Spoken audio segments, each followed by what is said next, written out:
Kaya masarap na ulam ngayon. Nit, tatanungin ko asawa ko. Ano na ulam natin? Sweet and sour meatballs. Sweet and sour meatballs? Sige. Ayun nga guys, bali naglalakad ako, kukunin ko nga pala yung motor ay maulan. Bali nagduyan muna ako saglit, then nung natapos na ulan, bali mamimili muna tayo. Eto nga, duman na ako sa bilihan ng karne muna. Then eto, sinunod ko na yun sa mga gulay. Tapos naalala ko nga pala, wala nang pagkain ng puso ako. Bili na rin ako. Ayan, bali pauwi na nga pala tayo ngayon. Pinipere ko na yung mga sa panahog natin sa papaluto ng asawa ko. Bali ginarin muna natin yung ihalo natin dun sa karne. Bali ilalagay nyo lang din yan ng itlog sa breadcrumbs at harina.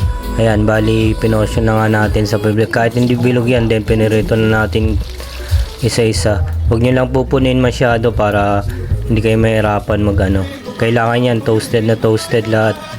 Bali eto na nga pala yung natin, yung finished product natin sa pag-prep. Eto, nagpainit na nga pala ako ng mantika, then ginisa ko na yung sibuyas, bawang at luya. Then sinunog na natin yung carrot sa bell pepper. Bali gigisain lang natin dyan hanggang maging translucent yung kulay nya. Ayan, tinaus nga natin. Bali iba yung luto ko sa bahay saka dun sa resto. Eto, nilagay ko na nga yung pineapple.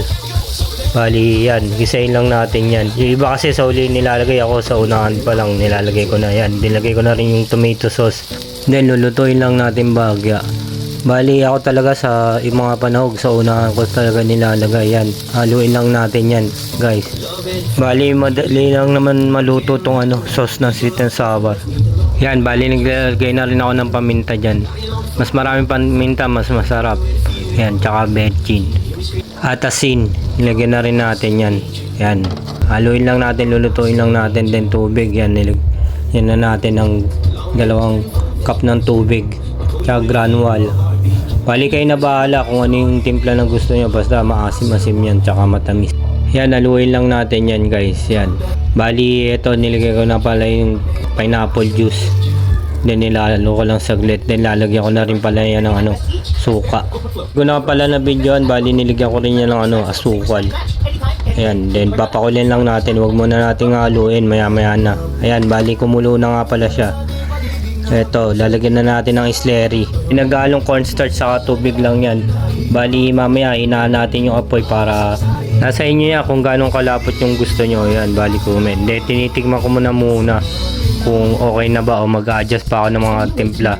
Para sa akin okay na yan. Kaya ibabalik na ulit natin pinirinito natin meatballs kanina. Bali mga 1 minuto lang yan, okay na yan. Papakulin lang natin ulit. Ayan, bali kumukulo na nga pala siya. Anong oras na rin, kaya medyo nagmamadali na rin ako kasi gutom na yung asawa ko. Ayun, okay na to, bali kain na tayo. Sarap. Masarap. Ay, masarap.